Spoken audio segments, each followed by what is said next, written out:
Marky Luther has already turned against you. This is him and this is his voice.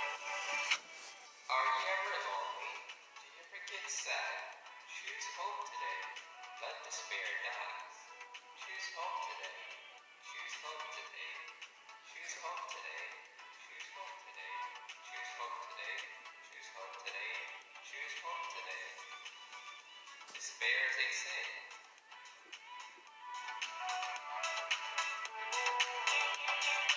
He saw the river and is mine. Darken is also mine. Stop your resistance now. He is my life. Join Naomi today. Stop the hate. Choose love.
If I pinched you, you'd be up. If I shook you, you'd be up, right?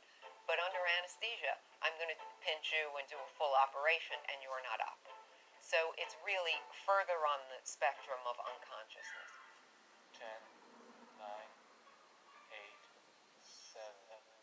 When you wake up after being put under with general anesthesia, you barely feel like any time has passed. You could have been out for an hour or a day, and you wouldn't know the difference. When you go to a natural sleep, people call your name, your alarm goes off, you wake up, right? This is not what is going to happen during general anesthesia. You're going to be unconscious. You're closer to being in a coma than being asleep.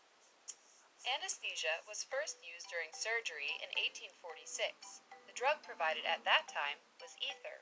Now, anesthesiologists more commonly use a combination of drugs, like propofol and fentanyl, which interrupt neural pathways, so you don't feel pain and you don't remember the surgery. 3 things that you need for a general anesthetic are you need amnesia, so that they don't remember, analgesia, so they have pain relief, and then operating conditions for the surgeon. Some surgeries, you need the patient to be very relaxed, so you would use a muscle relaxant. Other surgeries, the patient just needs to be asleep and anesthetized, but they don't need relaxation. So how they do that varies upon the different medications that you're using. Some will depress excitatory neurons, and some will enhance inhibitory neurons. Excitatory neurons, for example, get excited and send signals to other neurons to fire. Depressing them means less signals telling your brain you're in pain. Inhibitory neurons do the opposite. They make it harder for neurons to generate these electrical signals. In either case, this means fewer active neurons overall, which is important because when your body is being poked and prodded, neurons would typically fire to tell your brain you're in pain. If those neurons aren't firing, your brain doesn't know that your body is, well, being cut open. Basically, it interrupts the pathways and the communication between your neural networks. We're aiming for them to be not in pain by looking at their vital signs, their heart rate, their blood pressure, and we want to make sure that they're unconscious. Without anesthesia, many important surgeries wouldn't be possible because they'd be way too traumatic. Surgery didn't move forward really until anesthesia moved forward. You know, you watch those old movies, they give you a swig of alcohol, they put a tourniquet and they hack your leg off. People don't do well with that, right? If you had a bad heart, that would be the end of that. After the procedure is complete, the doctors stop administering the meds, and the most powerful effects of the drugs wear off. But even though you're conscious again, you might continue to experience some of the drug's side effects. This is my bottom line.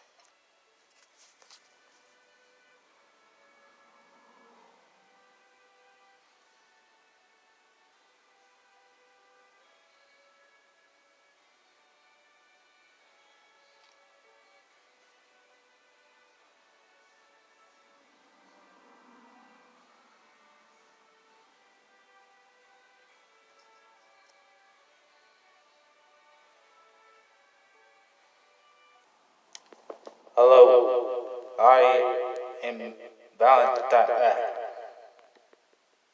What are you doing, Valentine? Shut up. I am getting involved with this. We already have our own series, jackass. We don't need to be involved with this because ain't our business. What do you mean? Also, you fell over because I'm seeing. Excuse me. I'm seeing. Hey, stop. That's my microphone. Stop. Getting that away from you. Hey, I was busy with this, so you don't need to get in. Hey, don't turn that off. I'm taking this away from you. You get back there with my microphone, you son of a bitch. Get my freaking microwave. I don't know. Ugh, I'm drunk.